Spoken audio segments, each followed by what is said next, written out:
Good afternoon आप सभी को।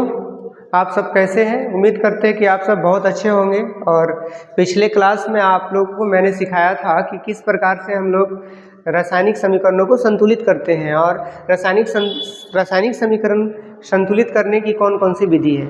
तो आप लोग उसको अच्छे से समझ गए होंगे। अब हम लोग कुछ गणित का महत्वपूर्ण टॉपिक्स के बारे में पढ़ते हैं जो आपके एग्ज़ाम में लगातार पूछते हैं, और वह है आपका कोऑर्डिनेट ज्योमेट्री, जिसको हम लोग बोलते हैं, इसको कोऑर्डिनेट इंग्लिश में अगर हम बात करते हैं तो कोऑर्डिनेट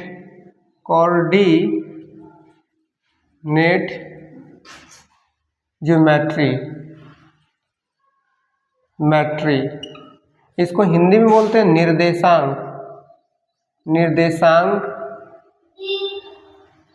ज्यामिति। इसको हिंदी में बोलते हैं निर्देशांक ज्यामिति। अगर हम बात करते हैं मैथ की ब्रांच, तो सबसे पहले अगर हम मैथ की ब्रांच बात करते हैं तो चलिए थोड़ा सा हम कुछ बता देते हैं आप लोग को जानकारी के लिए कि मैथ का ब्रांच कितने हैं। तो अगर हम मैथ ऑफ ब्रांच जानते हैं, मैथ की ब्रांच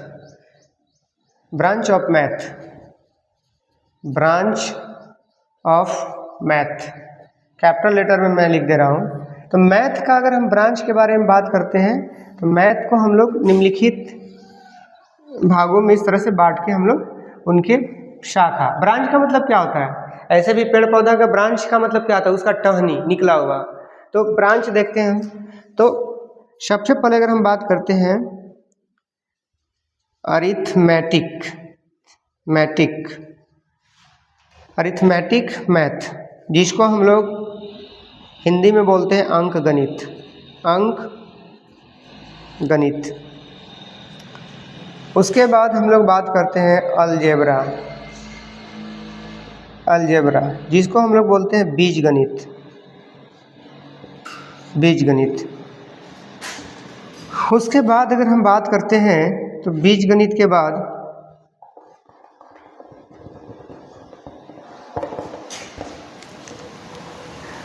अरिथमेटिक, अलजेब्रा, और उसके बाद हम बात करते हैं ट्रिगोनोमेट्री,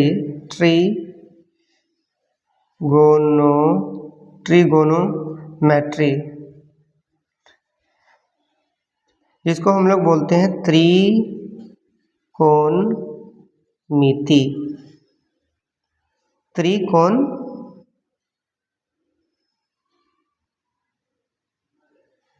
त्रिकोणमिति। उसके बाद और भी इसके ब्रांच है, जैसे अगर हम बात करते हैं जैसे स्टैटिक्स, जिसको हम लोग बोलते हैं सांख्यिकी, स्टैटिक्स, जिसको हम लोग बोलते हैं सांख्यिकी।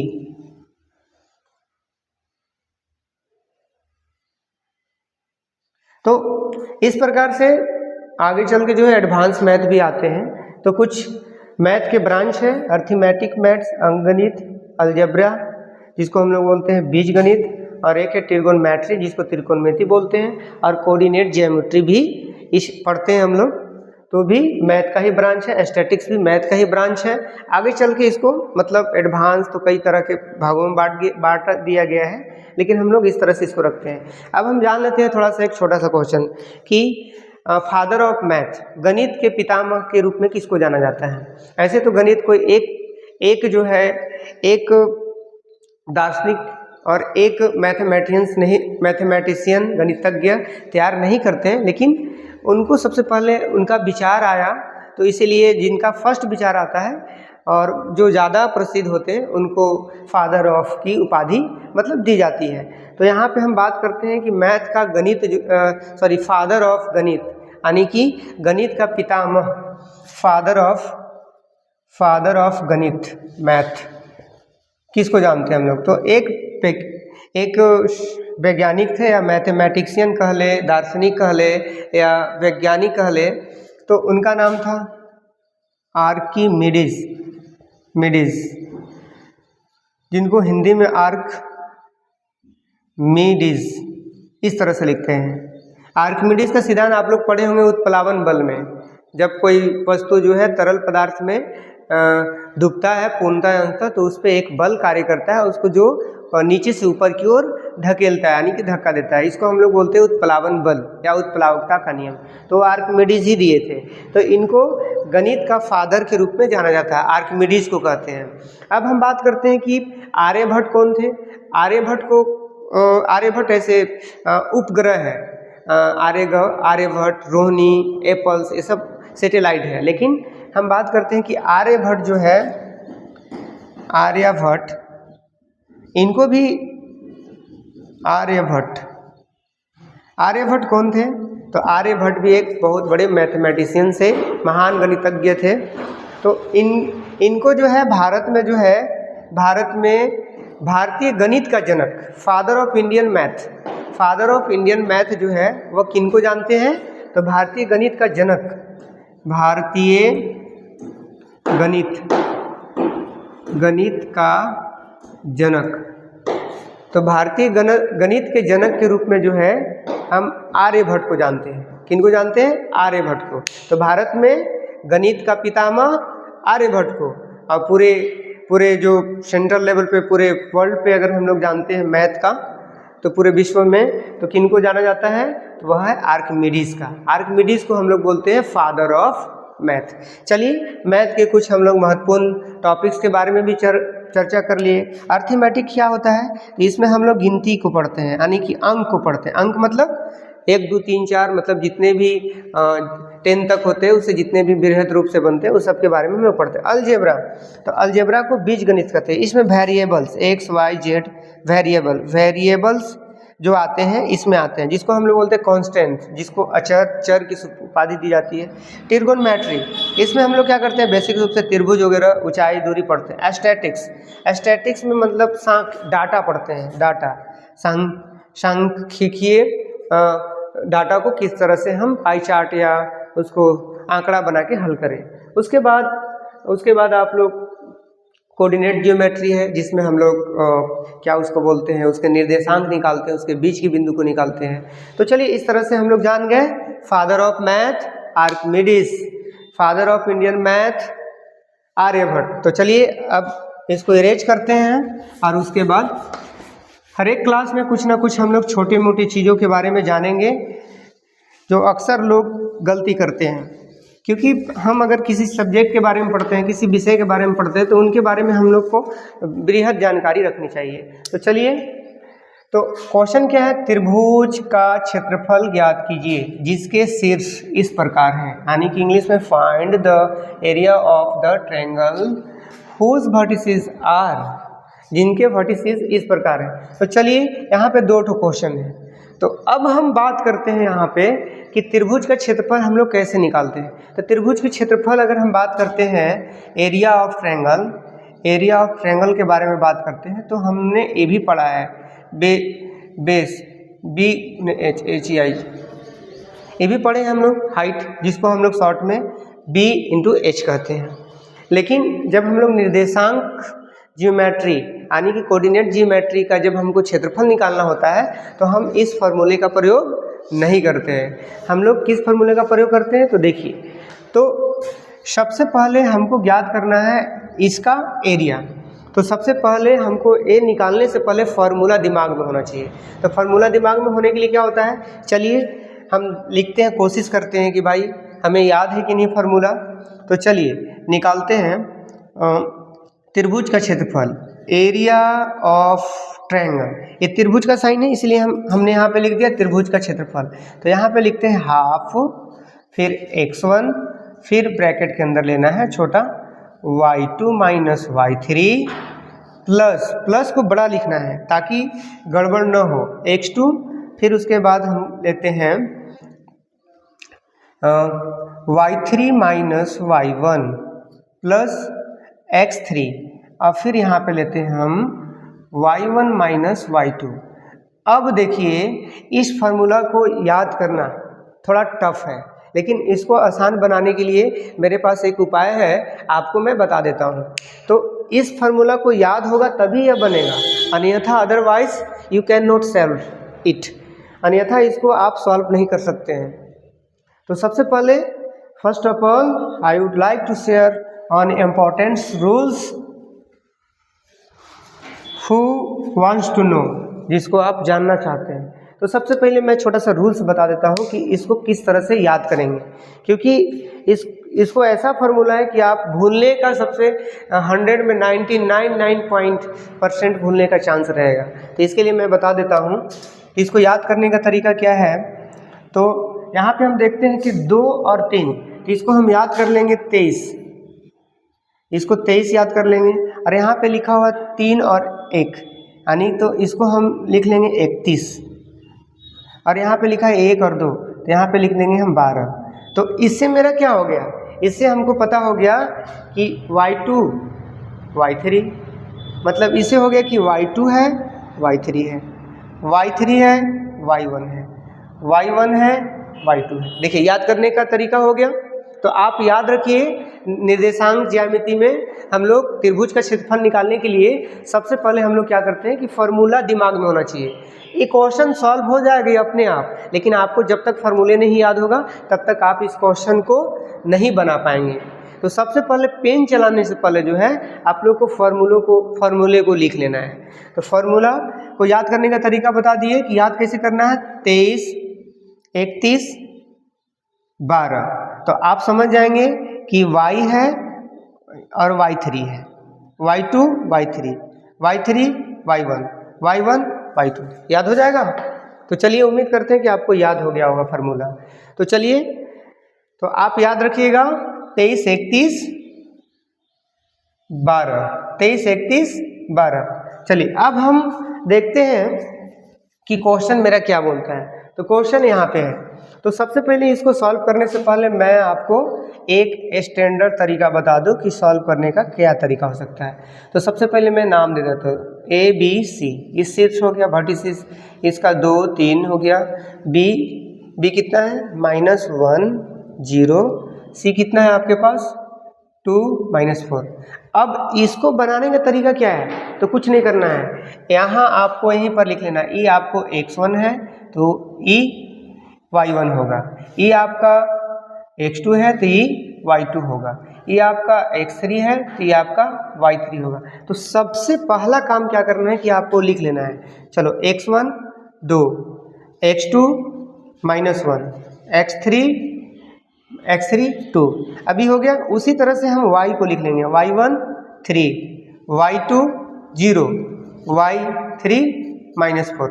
इस तरह पहला काम क्या करना है कि निर्देशांक को लिखना है, यानी कि जो बिंदु है उसको लिखना है, बिंदुओं को लिखना है। फर्स्ट ऑफ ऑल बिंदुओं को क्या करना है, लिखना है। अब देखिए ऐसे करने के बाद क्या हो गया, कुछ लोग ऐसे महान स्टूडेंट हैं, बहुत महान, कि यहीं से बैठाना शुरू कर देंगे। वो ठीक है, उनके लिए मैं गलत नहीं कह रहा हूँ, लेकिन कभी कभी क्या होता है कि उनसे भी गलती हो जाता है कि वो x वाला y में बैठा देगा, y वाला x में बैठा देते हैं। तो वैसे नहीं करना है। अरे थोड़ा सा टाइम लगेगा लेकिन अच्छा से बना लेंगे हम इसको।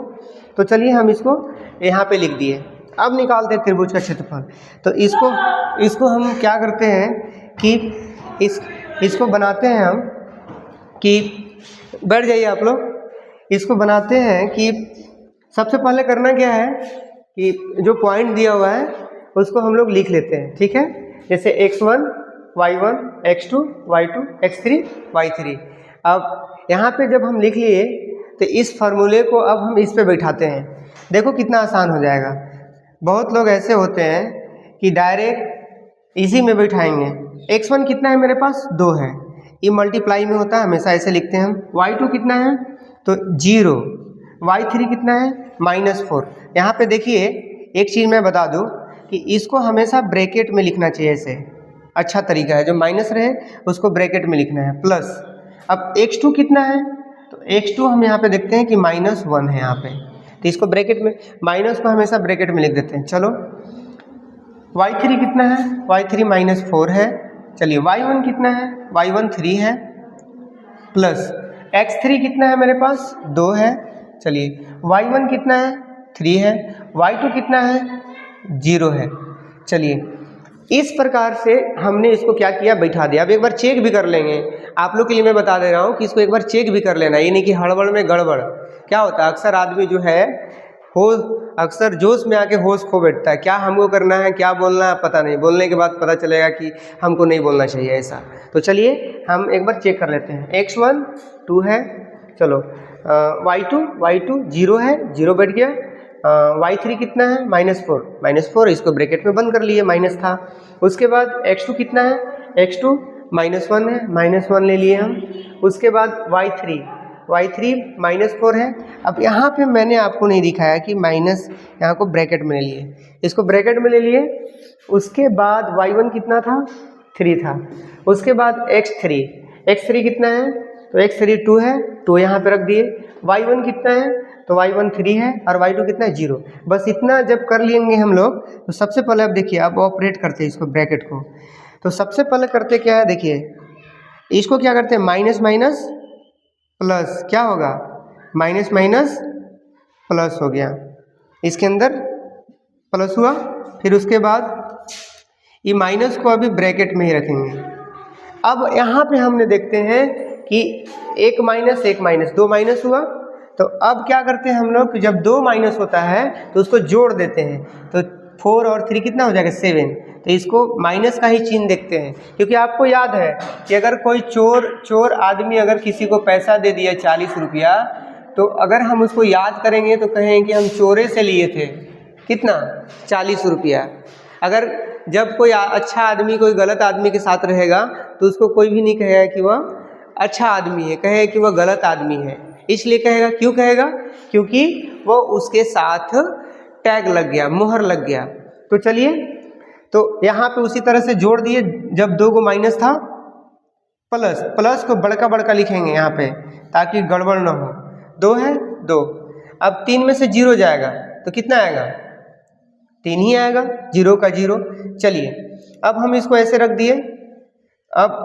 अब इसको हम ऐसे ब्रैकेट में रख दिए। चलिए ना, ब्रैकेट में रखने से किसी को दिक्कत नहीं। अब क्या करेंगे कि ब्रैकेट को ऑपरेट करेंगे। 4 में 0 जोड़ेंगे तो 4 ही आ जाएगा, तो ब्रैकेट को ख़त्म कर देंगे। ये गुना है 4। चलिए अब -1 -7 गुना के रूप में, थोड़ा सा टाइम लगे लेकिन अच्छा से बनाना है। 1/2, 4 दूना 8 हुआ, प्लस 7 एकम 7, माइनस माइनस प्लस, खत्म हो गया ही। चलो प्लस 3 दूना 6। अब जोड़ते हैं फिर से। चलिए 1/2 सबको जोड़ देते हैं। 8 7 15 6 21। तो यहाँ पे मेरे पास 21 आया ब्रैकेट में, लेकिन अब हम ब्रैकेट में इसको ख़त्म कर देंगे और लिखेंगे 21। कुछ नहीं है तो 1 हुआ, तो अब हुआ 21/2।